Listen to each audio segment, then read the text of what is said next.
सूरतुल असर मक्की सूरा है। ये कुरान की बहुत मुख्तसर सूरा है, सिर्फ 3 आयात पर मुश्तमिल, लेकिन इसमें पूरे दीन का खुलासा बयान किया गया है। अक्सर उलमा कहते हैं कि अगर कुरान में सिर्फ यही एक सूरा नाजिल होती तो भी इंसान के लिए काफ़ी होती। ये सूरा क्यों नाजिल हुई? मक्का के लोग इस्लाम के शुरू के दौर में बहुत ज़्यादा गफलत और बुराइयों में डूबे हुए थे। वो समझते थे कि जिंदगी बस दुनिया तक है, मौत के बाद कोई हिसाब किताब नहीं। लोग वक्त और जिंदगी को खेल तमाशा और तिजारत में ज़ाया करते थे। उनके दरमियान जुल्म, झूठ, धोखाधही और ताकत का गलत इस्तेमाल आम था। ये एक छोटी मगर निहायत ताकतवर सूरा है जो हमें इंसान की असल जिम्मेदारी और कामयाब मुसलमान बनने का रास्ता बताती है। ये सूरा इस्लाम के इब्तदाई दौर में नाजिल हुई, जब लोग नहीं जानते थे कि क्या हलाल है और क्या हराम, क्या अच्छा है और क्या बुरा। वो समझते थे कि मरने के बाद ना कोई कयामत होगी और ना ही आमाल की जजा या सजा। इसी वजह से वो अपनी खुशी के लिए हर तरह के बुरे काम करते थे। अल्लाह ताला ने उस वक्त मुआशरे में अमन कायम करने के लिए सूरतुल असर नाजिल फरमाई।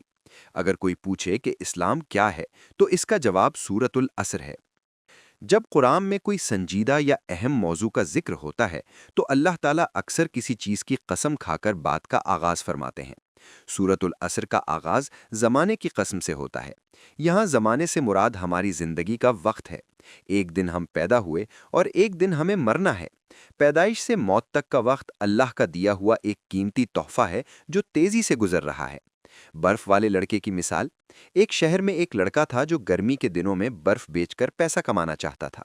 उसने दूसरे शहर से बर्फ खरीदी, मगर उसे उठाना मुश्किल था।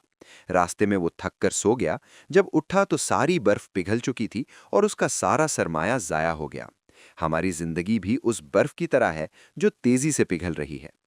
अल्लाह ताला ने वक्त की कसम इसलिए खाई ताकि इंसान को बताया जाए कि वो खसारे में है, सिवाय उन लोगों के जो ईमान लाए, नेक आमाल किए, हक की तलकीन की और सब्र की नसीहत की। कुरान ये भी बताता है कि वक्त हमेशा से नहीं था और एक वक्त ऐसा भी आएगा जब वक्त का तसव्वुर खत्म हो जाएगा। इसलिए अल असर सिर्फ घड़ी या दिन रात नहीं, बल्कि एक कायनाती हकीकत है। कुरान सिर्फ फ़लसफ़ा या मजहबी तालीम नहीं देता, बल्कि इंसान को कायनात की निशानियों पर गौर करने की दावत देता है।